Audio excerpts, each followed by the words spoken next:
semuanya, selamat datang di FOMO, Forum Obrolan Masa Kini, edisi kedua. Lagi-lagi bersama saya Hilya Sadli dan saya Alexa Toka.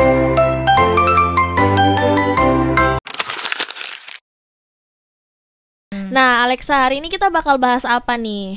Jadi teman-teman audiens sekalian, hari ini kita bakalan bahas mengenai topik yang sangat menarik, yaitu cara pandang kritis mahasiswa atas isu sosial terkini sebagai alat pergerakan progresif, tentunya menuju emansipasi kolektif, Hilya. Nah, mungkin di era sekarang itu hal-hal kayak gini tuh sering banget dianggap sepele, tapi justru jadi kunci buat kita para mahasiswa buat survive dan ngelawan ketidakadilan sosial. Di era sekarang itu informasi tuh kayak air bah, tiap detik ada berita, gosip, hoax yang numpuk di timeline. Pertanyaannya, udah cukup kritis belum nih kita semua buat bedain mana info yang bikin melek dan mana yang cuma clickbait doang, Alexa? Nah, Hilya, di episode kita ini bakalan kita kumpas habis soal komersialisasi pendidikan, invasi industri ekstraktif, KKN, sampai regulasi-regulasi yang ngawur, Hilya. Bareng narasumber kece kita yang udah ada sekarang ini, Kak Rara. Halo Kak Rara. Nah, FYI aja nih, Kak Rara itu mantan pengurus senat periode 2023 ya Kak Rara? Iya, 2023. Kalau boleh tahu di departemen mana ini Kak Rara? Oh, saya di departemen Kastrat. Oh, Kastrat ya, kajian strategi dan advokasi. Keren banget sih Kak Rara. Keren banget. Nah, teman-teman semuanya, sebelum masuk ke obrolan kali ini, kita sudah kenalan ya sama narasumber kita tadi yang sangat kece, yang tentunya bakalan bawakan tentang materi-materi yang bakalan kita tanyakan hari ini Hilya. Oke. Tanpa berlama-lama langsung saja nih ya teman-teman, kita ke segmen pertanyaan pertama. Jadi gini Kak Rara, kenapa sih kita mahasiswa ini harus banget punya cara pandang kritis? Kenapa sih IPK 3,5 yang udah tinggi lah di bidang akademik itu masih kurang cukup nih Kak Rara? Menurutnya Kak Rara ini gimana? Oke, sesederhana misal ya, kita bayangkan kita ada di relasi yang timpang. Salah satu dari pihak tersebut melakukan misal manipulasi atau melakukan satu seruan atau perintah kepada kita, dan kita manut-manut aja, langsung diterima begitu saja tanpa mempertanyakan sama sekali ini untuk apa dan bagaimana ke depannya, tapi langsung dikerjakan. Nah, ternyata setelah dikerjakan dampaknya malah jatuh ke kita daripada orang tersebut. Orang tersebut ternyata mengambil untung yang lebih banyak daripada yang kita duga. Nah, kalau dikontekskan lebih jauh, bayangkan, ini tidak bayangkan sih, karena memang udah terjadi di dunia nyata, di depan mata kita sendiri. Satu pemangku kebijakan membuat kebijakan dan mengeluarkan kebijakan tersebut atas nama rakyat, tapi ternyata ketika disahkan, dampaknya itu begitu besar, merugikan masyarakat, merugikan rakyat itu sendiri. Dan lagi-lagi kita mempertanyakan siapa yang paling diuntungkan dari kebijakan-kebijakan yang sebenarnya tidak sama sekali berpihak kepada rakyat.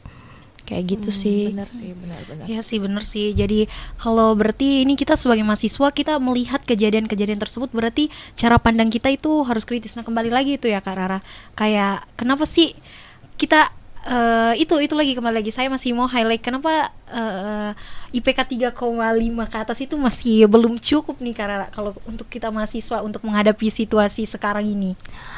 IPK 3,5 itu sebenarnya cuma angka sih kalau kita pikir-pikir lagi. Apakah itu menggambarkan kepandaian kita dalam memandang sesuatu?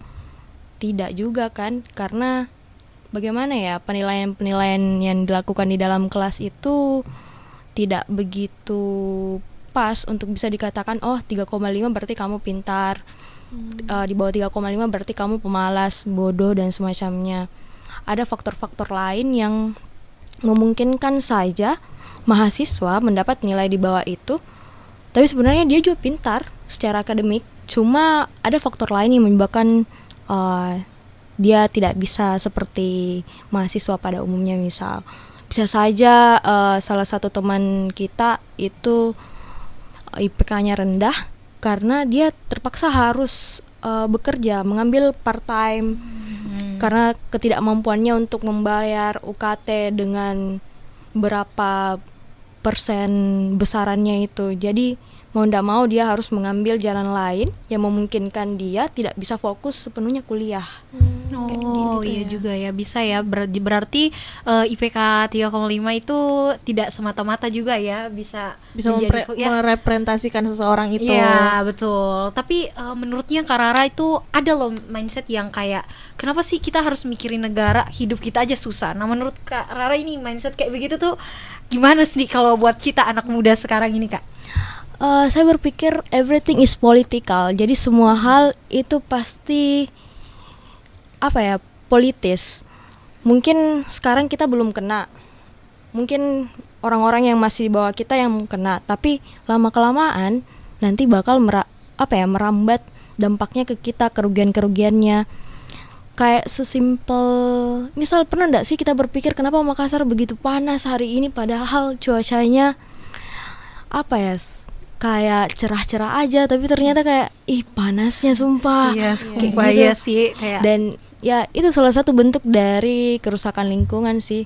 Jadi sebenarnya apa-apa yang dilakukan sama negara itu pasti berdampak langsung sama kita juga ya. Secara langsung.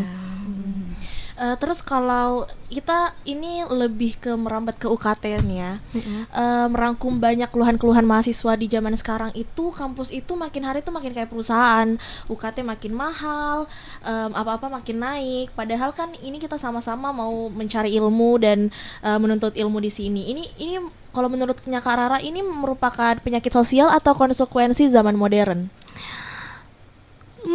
Bisa keduanya sih. Ini akibat dari bagaimana kampus menerapkan logika pasar. Jadi kampus dijadikan semacam pabrik pencetak pekerja. Misal tidak jarang teman-teman dalam memilih jurusan pasti itu memilihnya, saya pilih berdasarkan yang banyak lapangan pekerjanya, yang banyak manfaat-manfaatnya yang kedepannya memungkinkan saya untuk mendapatkan gaji yang banyak misal. Jadi kayak kita kuliah, belajar itu tidak pure buat belajar karena memang kita berminat untuk tahu tentang itu. Jadi seperti itu sih. Jadi menurutnya Kak Rara ini penyakit sosial atau konsekuensi modern? Kembali lagi. Dua-duanya. Oke. Jadi mungkin ya sih kayak kalau realitanya kita lihat ya mungkin kedua komponen itu bisa masuk semua ya Kak Rara. Iya. Terus kalau bahas soal KKN nih, ini kan kayak sekarang lagi jadi topik sejuta umat ya. Padahal katanya udah reformasi, tapi praktik ini masih sering lengket kayak stiker di tiang listrik. Kenapa susah hilang gitu?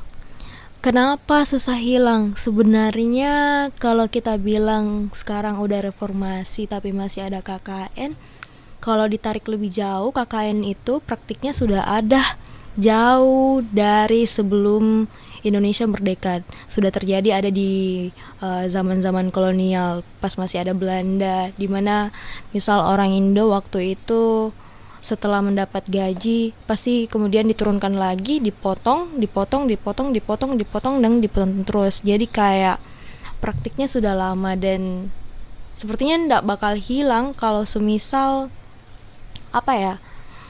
situasinya masih seperti sekarang.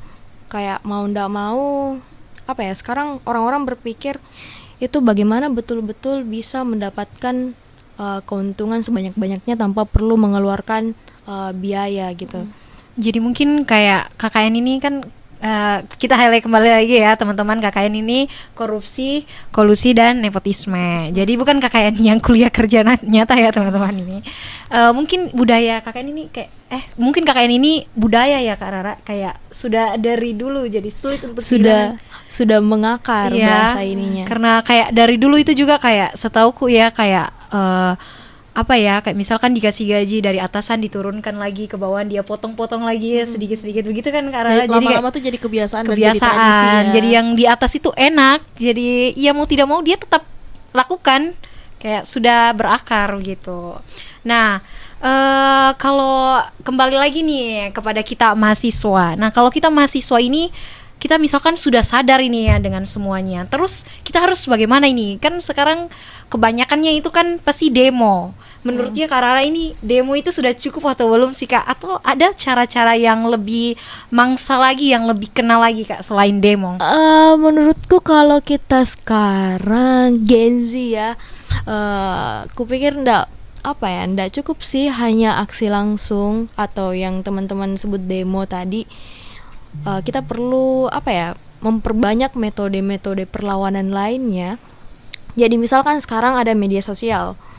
Nah, kita bisa menyebar misal propaganda-propaganda itu melalui media sosial, membentuk jejaring melalui teman-teman yang kita tahu atau kolektif-kolektif yang kita tahu melalui media sosial yang juga aktif membahas isu-isu tertentu. Jadi sebenarnya aksi langsung penting, memang penting sih turun langsung. Tapi yang lain juga jangan dilupakan kayak gitu.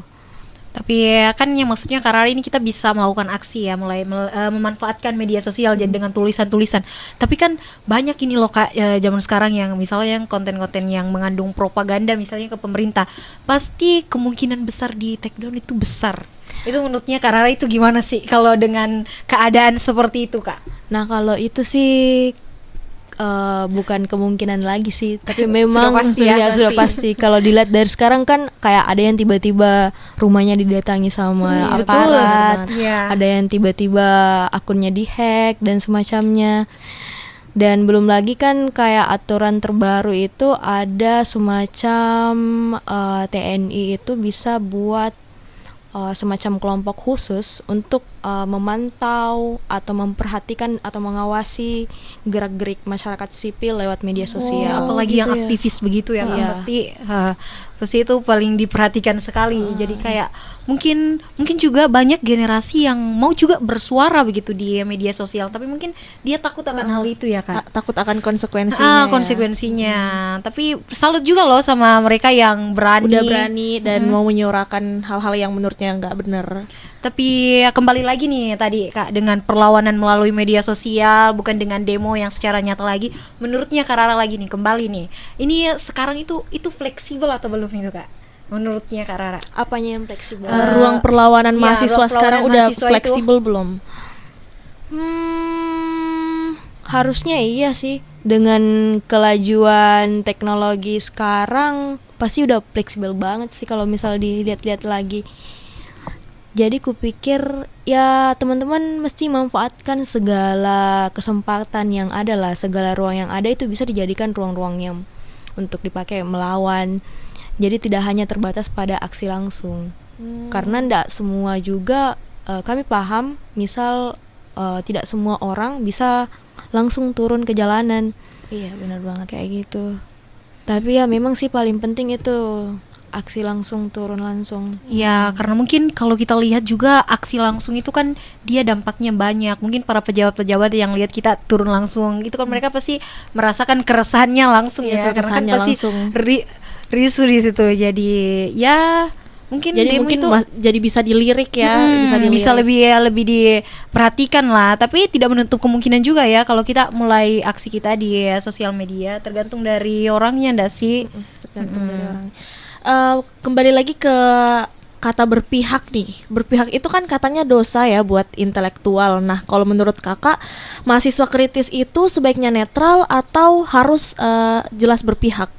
Karena everything is political, berarti harusnya tidak ada sesuatu yang yang netral. Pasti mau ndak mau kita mesti memposisikan diri ada di satu pihak. Jadi antara menindas dengan tertindas, seharusnya kita bisa memilih sih secara hashtag sikap kayak gitulah. Jadi mahasiswa itu harus kayak menentukan pilihannya ya, nggak boleh asal netral. Gitu. Pun kalau ternyata memang kayak berpikir, kan biasanya ada orang juga yang berpikir dia masih netral, nggak bisa ini karena belum paham isunya. Ya sudah kayak pelajari dulu isunya dan semacamnya, kemudian tentukan posisi. Karena ketika diam atau tidak menentukan posisinya di mana, itu sama saja kayak membiarkan sesuatu terjadi begitu saja di depan mata kita gitu. Tapi kita nggak ngapa-ngapain karena itu. Oh iya betul banget nih Kak Rara. Tapi menurutnya kakak gini, kalau misalkan mahasiswa ini dia sudah berpikir ke arah situ, tapi dia sudah kritis nih Kak, tapi dia masih Ragu ya kayak buat menyuarakan. karena dia juga pasti ada yang kayak mau cari aman aja deh. Kayak saya juga pasti kalau sudah tamat, sudah lulus, saya bakalan cari kerja juga di pemerintahan, di perusahaan-perusahaan yang kapitalis. Malah segala mindset macam. kayak gitu nggak sih yang buat kita tetap kayak di sini-sini Nah terus. gitu, makanya Mindset gimana kayak nih gitu. caranya supaya kita bisa mahasiswa yang udah kritis tapi dia bisa sadar begitu nih Kak. Langkah yang harus dia ambil gitu. Oke, kita sudah kritis, mulai mempertanyakan sesuatu, sudah tahu, sudah mampu connecting the dots, dan ragu untuk bersuara. Nah, makanya inilah waktunya untuk teman-teman berkumpul lagi dengan orang-orang yang juga punya pemikiran yang sama atau melihat satu hal, dua hal itu masalah. Jadi kayak kan kita awalnya sendiri nih. Kita join cari teman-teman rame-rame buat kritik bareng-bareng dan mikirin metode apa ini bagusnya, menganalisis seperti apa ini kondisi lapangan sehingga metode yang kita pakai bisa relevan juga dipakai di jalan misal. Jadi kayak kalau kita kumpul di suatu forum yang di mana isinya itu orang-orang yang sependapat sama kita jadi lebih easy ya buat menyuarakan pendapat kita itu. Lebih ke gerakan kolektif nggak sih Iya, karena udah betul, cocok lah betul dengan tema sekali, kita yang ini ya, bener itu banget. emansipasi kolektif Kolektif. ya guys. Jadi kalau kita sudah punya pikiran yang kritis tapi kita masih ragu-ragu untuk menyuarakan itu, mungkin kita bisa mencari perkumpulan, pokoknya atau dengan cara buat kolektif suatu lah. forum. Dengan forum bisa kita join ke komunitas atau apa begitu yang selalu menyuarakan keberpihakan kita terhadap masyarakat untuk kebijakan-kebijakan pemerintah yang menurut kita masih ngawur-ngawuran ya kan Kak Rara. Apalagi kalau kita terus di mindset kita yang di situ-situ aja, itu nggak bakal ada perubahan gitu. Kalau kita mau ikuti mindset kita yang di situ-situ aja. Tapi kembali lagi nih menurutnya Kak Rara, kalau ada loh mahasiswa yang kan ada yang berpihak, ada yang netral, kan harusnya saat pada kejadian seharusnya kan berpihak, kita bisa melihat ya. Tapi ada loh mahasiswa yang hanya yang netral, ya udah yang kuliah ya udah yang penting akademik aja.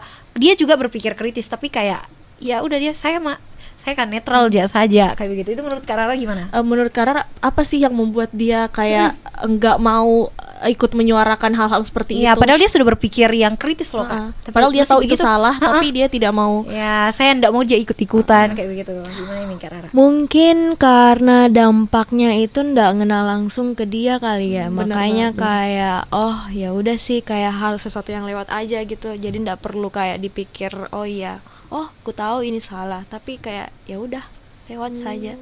Jadi memang kayak kemungkinan besar hal tersebut terjadi karena ya tidak belum terdampak langsung ke orangnya gitu.